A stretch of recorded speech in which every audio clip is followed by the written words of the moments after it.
Good morning from Jerusalem. I just had my morning piece of halva and sadly my first coffee in 5 days. Been trying to get off coffee, but I'm going to visit Jesus today in the old city. I was never really particularly connected to the idea of Jesus. Growing up Jewish, that was part of it, but I wasn't interested in any religious symbology for a long time. I was trying to find my own uniquely individuated, encoded voice. I mean, that's what I was doing. And found out later, particularly after writing Grounded Spirituality, people would say, like, you don't realize how Judaic this message is. And you don't realize how much of what you're writing is aligned with, the purest parts of the Christian faith. And then I got this political thing happened, it just got worse and worse and worse. And I'll talk a little bit later about how I was able to get empathic the other day, because I'm in Jerusalem for some reason, towards my aggressors. Doesn't mean I'm accept what they're doing or approve of it, but just really understanding why it is they've had to do all these things to terrorize me, because I see more clearly the significance of this story and these events and why they need to, in the words of Eric Weinstein, pre-bunk the malinformant. That's me. I was living in a city. We've moved from there partly because of the pre-bunking, which is another word for defaming me in particular. And somebody there who was involved in this let me know at some point, that I was a pre-emergent, pre-bunked malinformant, which means basically that it hadn't happened yet, but if I continue to push this story of what has happened out into the world, this is what was going to happen to me. And the term pre-bunked malinformant, just to be clear, malinformant is somebody who has information about power that power doesn't want in the public realm. It's real information. It's not constructed information. Pre-bunking means what they do, and this has been going on for thousands of years. It's interesting, I'm in Israel, where it's been going on for thousands of years, is they discredit you. They go out into the community and destroy and discredit you. And around the time when this message was conveyed to me that I was a pre-emergent, which means it hadn't happened yet, but it could happen if I continued, a number of individuals contacted me, people I knew, people I didn't know, to basically communicate the message that if I continued, I was going to be destroyed, basically, incarcerated, defamed, certainly misrepresented because I wasn't close to power. I wasn't in the circle of power, in the words of one of them, very prominent one of them. Whistleblowers, it doesn't go well for whistleblowers because they're not in the circle of power, staring into my eyes deeply, communicating the message. So this has happened on many levels since then because I didn't stop. And I didn't stop for a variety of different reasons.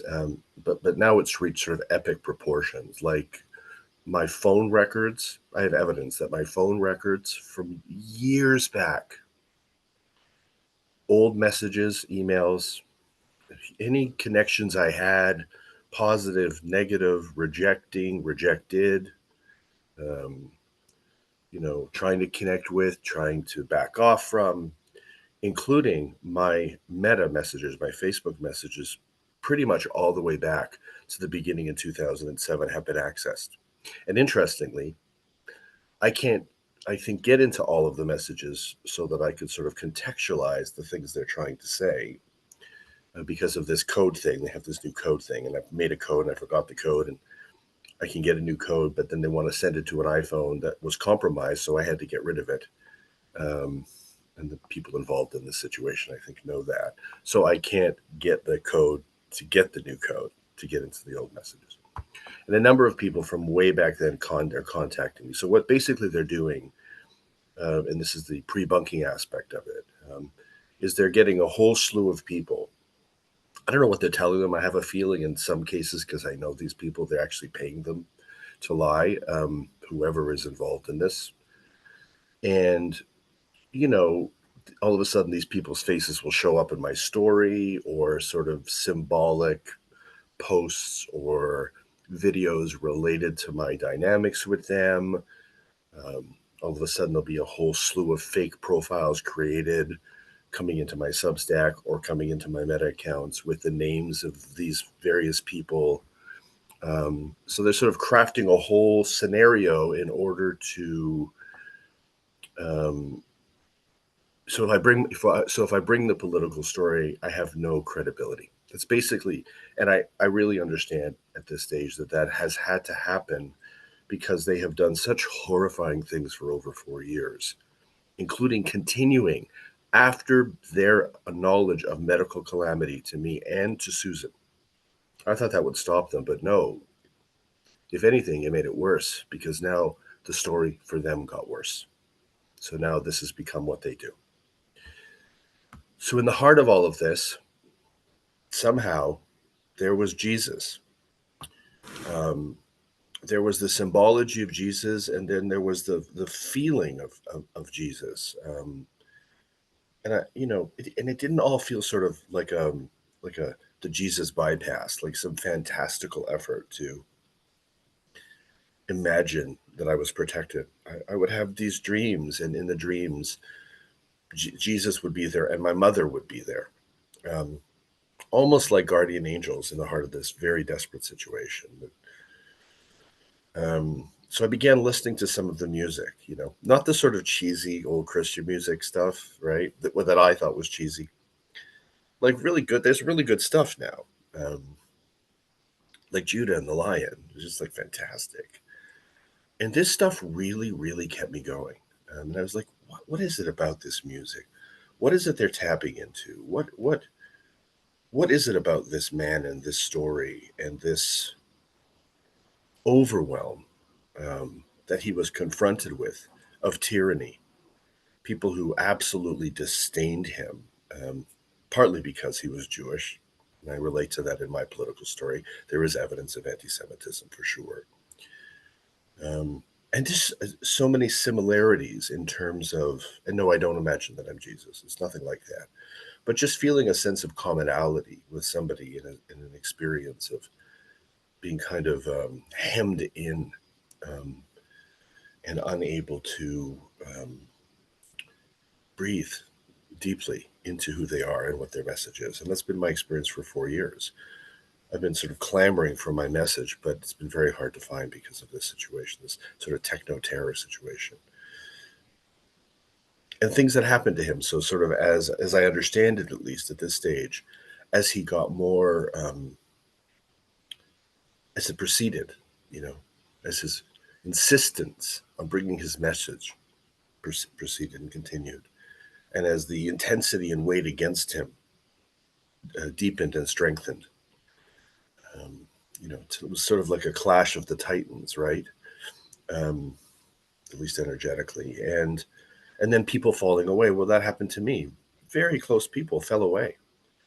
I had this one couple that I knew. I would have done anything for them. One of them was like writing sort of posts trying to draw the attention of one of the political people, the primary political person I disconnected from. Another one was doing the same thing on Twitter, trying to connect to the other one of them,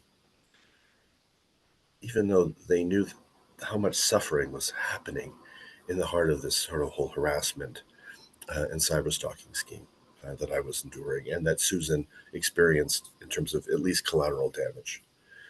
Um, so I relate to the friends falling away part of it, and I relate to the idea that you know if you're going to live for something, it's also important to know what you're willing to die for. I mean, it's almost as though if you don't know what you're willing to die for, you really can never really access what it is that you're here to live for. You don't exactly know what I mean by that yet, but so I went there yesterday, and my leg was really. It's partly the altitude and partly what was going on for me before I came. My leg was sort of very uncomfortable, and it got even more uncomfortable because you're walking up these sort of slippery stones in the old city, and there's just so much intensity. So I barely could make it. Like I was trudging along some part of the path that he trudged along, and just really physically really uncomfortable. And so I came back to have a good night's sleep so I can go back and take the journey a little bit farther, and see if I can connect to this so-called mythology, the Jesus mythology, um, and see where it fits with my Judaism, see where it. I'm not looking to become a Christian by any means, but I feel as though this particular story of having something very genuine to share, um, and being intimidated into silence is incredibly personal to me right now, and relatable. And it didn't end too well for him. Maybe. It's unlikely to end very well for me, too, because I knew that, people were booking all these fake sessions with me to communicate all these messages. There was one of them, I call him Atlantis Man. He tells this whole story about some intuitive told him that he lived back in Atlantis, if Atlantis even existed, but and he was like speaking truth to power. So they defamed him in the community. So he's telling me the story because he's telling me what they're doing to me.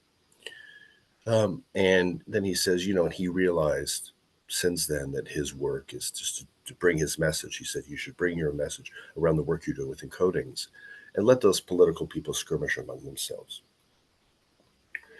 Um, and he's technically right on some level, but I wasn't able to stop fighting back. I'm just not built that way. I am really a Jew in a lot of ways, even if I haven't been so religiously identified on a soul level. I've always been identified with my Judaism and my Jewish heritage.